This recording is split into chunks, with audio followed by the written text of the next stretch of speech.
తమ్మినేని సీతారాం ధర్మాన ప్రసాదరావుల వల్లే శ్రీకాకుళం ఆముదాల వలస రోడ్డుకు దుర్గతి పట్టిందని ఎమ్మెల్యే కూన రవికుమార్ ఆరోపించారు. కూటమి ప్రభుత్వం వచ్చిన వెంటనే శ్రీకాకుళం ఆముదాల వలస రోడ్డు మరమ్మతుల పనులను ప్రారంభించామని ఆయన స్పష్టం చేశారు. గత వైసీపీ ప్రభుత్వం శ్రీకాకుళం ఆముదాల వలస రోడ్డుకి ₹1 కూడా కేటాయించలేదంటున్న ఎమ్మెల్యే కూన రవితో మా ప్రతినిధి రాము ఫేస్ టు ఫేస్. ప్రభుత్వ హయాంలో అనేక ఇబ్బందులు వచ్చాయి. ప్రస్తుతానికి దీనికి సంబంధించి మొన్నే 2 లారీలు కూడా దెబ్బతిన తర్వాత మళ్ళీ టీడీపీ వైపు కూడా మళ్ళీ జనాలు చూస్తున్న పరిస్థితి. సార్, ఇదే రోడ్డుకి సంబంధించి గతంలో ప్రభుత్వాల మీద విమర్శలు వచ్చాయి. ఈ పేరు ఎందుకు ఈ ప్రభుత్వం కూడా ఇంకా ఆలస్యం చేస్తుందనే ప్రజల నుంచి కూడా ఒక రకమైన అసంతృప్తి వస్తుంది. అంటే గత ప్రభుత్వం దీని నిర్లక్ష్యం, గత ప్రభుత్వం జరిగిన అవినీతి, నిర్లక్ష్యం, ఆశ్రిత పక్షపాతం, రాజకీయ కక్షలు వాటన్నిటిలో భాగంగానే ఈ రోడ్డుకి దుర్గతి పట్టింది. మేము అధికారంలోకి వచ్చి ఎన్నాళ్ళైందండి? 3 నెలలు అయింది. 3 నెలల్లోనే అల్లావుద్దీన్ అద్భుతమైన ఉంటుందా? అద్భుతాలు జరిగిపోతాయా? బట్ అవర్ లెవెల్ బస్ మేము ఈ రోడ్డు నిర్మాణం పూర్తి చేయాలి. ముందు ట్రాఫిక్ వర్దీగా అంటే 2 వైపులా తార్ రోడ్డు వేసి ప్రజలకి రవాణా అసౌకర్యం లేకుండా చేయాలని ఒక లక్ష్యంతో మేము ముందుకెళ్తున్నాం. ఈ 100 రోజుల్లోనే మేము చేసినటువంటిది రాగోల్లో అప్పటికి వైడనింగ్ జరగలేదే. మేము వచ్చిన తర్వాత ప్రజలందరినీ కూర్చోబెట్టాం, అక్కడ ఉన్న ప్రజలందరినీ ఒప్పించాం. వాళ్ళ సొంతాస్తులు కావచ్చు, ఎంకరేజ్మెంట్లు కావచ్చు, స్వచ్ఛందంగా వాళ్ళు మాకు అప్పచెప్పారు. ఈరోజు మొత్తం 70 అడుగుల రోడ్డు ఆమదాల వలస నుంచి ఇక్కడ వరకు కూడా దాన్ని పూర్తి చేశాం. అట్లానే అక్కడక్కడ కొన్ని మిస్సింగ్ లింక్స్ ఉన్నాయి. అలానే దీనికి వర్షాకాలం ముందు అన్ని గుంతలు కూడా కప్పించాం. కానీ వర్షాలు కంటిన్యూగా 10 రోజులు వచ్చిన తర్వాత వాటిపైన హెవీ రెయిన్స్ వలన కాస్త డిస్టర్బ్ అవుతాయి.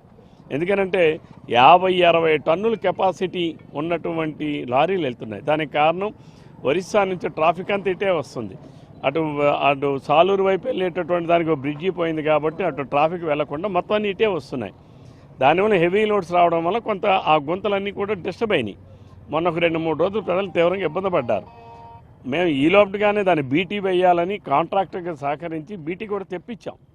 ఈరోజు రాఘోలు గ్రామం నుంచి కూడా బీటీ పనులు ప్రారంభమయ్యాయి. మీరు ఒకసారి కాస్త వెళ్ళి చూసుకొని రండి. దాన్ని కంటిన్యూ చేస్తాం. మేము ఆమదాల వలస to NH5 traffic worthy road చేస్తాం. ట్రాఫిక్ వర్దీ రోడ్డు అంటే అర్థం 2 పక్కల తార్ రోడ్డు వేసి ప్రజలు సౌకర్యార్థం ప్రజలు వెళ్ళిపోవడానికి ఎటువంటి ఇబ్బంది లేకుండా, ట్రాన్స్పోర్టేషన్కి ఎటువంటి ఇబ్బంది లేకుండా ఈ నెలాఖరు నాటికి పూర్తి చేయాలని మేము ఒక లక్ష్యాన్ని పెట్టుకున్నాం. ఆ లక్ష్యాన్ని చేరే విధంగా మేము అన్ని ప్రయత్నాలు చేస్తున్నాం. తప్పనిసరిగా చేస్తాం, పూర్తి చేస్తాం. ఎవరైతే అప్పుడు కాంట్రాక్ట్ ఉన్నారో ఆయనే చేస్తారు. ఇది పాత కొత్త కాంట్రాక్ట్. ఎందుకంటే ఈ దశలో మళ్ళీ మార్పులు గెలుపులు చేయలేం. ఎందుకంటే ఆయన డబ్బులు ఇవ్వకుండా ఎలా మార్చగలం? కానీ మన బాధ్యత ఏంటంటే ముందు ఆయన్ని ఒప్పించి ఈరోజు మేము పని చేయిస్తున్నాం. ఎందుకంటే ఆయన డబ్బులు ఇవ్వాలి గత గవర్నమెంట్. ఇద్దరు ఉన్నారు, ధర్మాన ప్రసాద్ ఉన్నాడు, డమాబుస్లోడు ఉన్నాడు. ఏం చేశారు ఇద్దరు? ఈరోజు మేము సంయుక్తంగానే ఈ రోడ్డు నిర్మాణం పూర్తి కావడం లక్ష్యంతో పనిచేస్తున్నాం. ఈ నెలాఖరు నాటికి ట్రాఫిక్ వర్దీ రోడ్డుగా తయారు చేస్తాం. ఖచ్చితంగా కూడా ఆమదాల వలస శ్రీకాకుళం రోడ్డుకి సంబంధించి కూడా మాకు చిత్తశుద్ధి ఉంది. ఎట్టి పరిస్థితుల్లో కూడా ఏదైతే ఈ ఆమదాల వలస ఇది శ్రీకాకుళం రోడ్డుకి సంబంధించి కూడా ఖచ్చితంగా కూడా ఇది 6 నుంచి 9 నెలలు గడువు పెట్టుకున్నాం. ఖచ్చితంగా కూడా ఇది పూర్తి చేసి తీరుతామంటే కూడా ఎవరైతే ఆమదాల వలస ఎమ్మెల్యే కూడా రవికుమార్ స్పష్టం చేస్తున్నారు. ఎట్టి పరిస్థితుల్లో కూడా ఈ రోడ్డును మాత్రం పూర్తి చేస్తాం. ఈ నెలాఖరికల్లా జనాలకు ఎటువంటి ఇబ్బందులు లేకుండా ఈ రోడ్డును కూడా కంప్లీట్ చేస్తాం. ఆల్రెడీ ఇప్పటికే చాలా వరకు కూడా గుంతలు పూడ్చే ఎటువంటి ఇబ్బంది లేకుండా ప్రస్తుతానికి మాకు రోడ్డు వేయడానికి ఎటువంటి ఇబ్బందులు లేవు. కానీ ఏదైతే ఈ రోడ్డు ఉందో ఇప్పుడు వర్షాకాలంలో ఇప్పుడు కానీ ఇదే రోడ్డుని కానీ ప్రారంభిస్తే ఖచ్చితంగా కూడా తిరిగి మళ్ళీ రోడ్డు పాడవుతుంది. ఎక్కడికక్కడ కూడా మళ్ళీ రోడ్డు పాడయ్యే అవకాశం ఉంది. మరోవైపు ఎక్కడికాడ ఈ రోడ్డు 10-12 కిలోమీటర్ల మధ్యలో కూడా వ్యవసాయానికి సంబంధించి కలవట్లు ఉన్నాయి కాబట్టి కలవట్లు కూడా పూర్తి చేయాలి.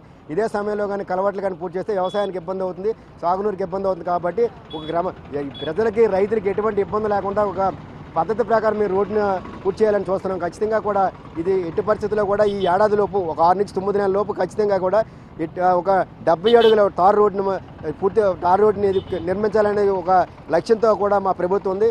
వైసీపీ ప్రభుత్వం గత 5 ఏళ్లలో చేసిన నిర్లక్ష్యానికి సంబంధించే ఈ రోడ్డు పరిస్థితి ఎంత దయనీయంగా తయారైంది. ఎట్టి పరిస్థితుల్లో కూడా ఈ రోడ్డును మేము పూర్తి చేసి తీరుతామంటే కూడా ఆమదాల వలస ఎమ్మెల్యే అయితే రవికుమార్ అయితే స్పష్టం చేస్తున్నారు. గత ప్రభుత్వం చేసిన తప్పులకి మా మీద నెట్టేయడం కరెక్ట్ కాదు.